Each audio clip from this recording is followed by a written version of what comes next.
Hello bachcho, let us see this problem. So in this problem, a particle is fixed vertically upward with a speed of 15 kilometer per second. The speed of the particle when it goes out of the gravitational pull of the earth is 5 alpha. Find the value of alpha. हमसे कहा जा रहा है एक particle है, earth surface पर है, उसकी स्पीड इतनी दी गई है, वो ग्रेविटेशनल पुल ऑफ अर्थ से बाहर निकल जाता है, ग्रेविटेशनल फील्ड से बाहर निकल जाता है, तो उसकी स्पीड इतनी होती है 5 अल्फा। ये बताना है कि अल्फा की वैल्यू क्या होगी। यहाँ पर हम अपना बेसिक सा की कंसेप्ट लगा देंगे एनर्जी बैलेंस का, है ना, कि mechanical energy at the point 1 equal to total mechanical energy at point 2, simple as that. तो यहाँ पर जब हम मैकेनिकल एनर्जी एट पॉइंट 1 लगाएंगे तो यहाँ पर होगी हमारी ग्रेविटेशनल पोटेंशियल एनर्जी प्लस हमारी काइनेटिक एनर्जी। और जब हम यहाँ पॉइंट 2 पर पहुँच जाएंगे तो यहाँ ग्रेविटेशनल पोटेंशियल एनर्जी लगेगी नहीं, क्योंकि इंटरेक्शन नहीं है। साथ ही साथ जो काइनेटिक एनर्जी हो जाएगी वो हो जाएगी half M V square. M काट दूंगा, दोनों साइड 2 से मल्टीप्लाई कर दूंगा, तो ये 2 को हम यहाँ रखते हैं जी एम अपॉन में R plus U square equal to V square. अब एक काम करते हैं, यहाँ पर हमारे पास है जी एम अपॉन आर और हमें फॉर्चुनेटली वी स्क्वायर की वेलोसिटी मतलब एस्केप वेलोसिटी का स्क्वायर की वैल्यू दे रखी है।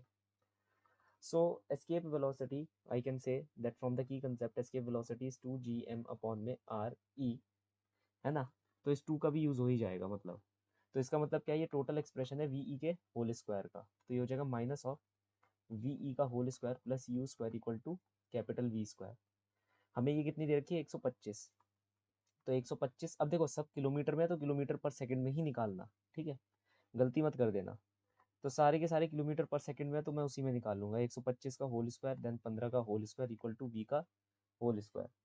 ओके, तो अब हम इसे इवेल्युएट करेंगे तो ये बनेगा, एक सेकेंड ये सॉरी, ये है वी ई का होल स्क्वायर, वी ई के होल स्क्वायर की वैल्यू है 125, ठीक है, मैंने गलती से स्क्वायर चढ़ा दिया यहाँ। हाँ, तो ये बनेगा मेरा टोटल एक्सप्रेशन।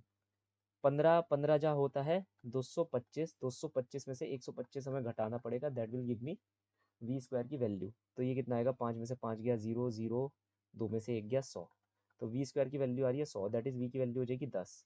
और वी की वैल्यू इन लोगों ने हमें दे रखी है कि वो है 5 इंटू एल्फा, है ना, 5 इंटू एल्फा है, तो 5 into alpha is equal to कितना है 10। तो अल्फा की वैल्यू कितनी हो जाएगी हमारे पास यहाँ पर 2 आ जाएगी, है ना, 5 दूनी 10। So the final solution for the following problem is that alpha is having a value of 2. Hope you understood well. Best of luck.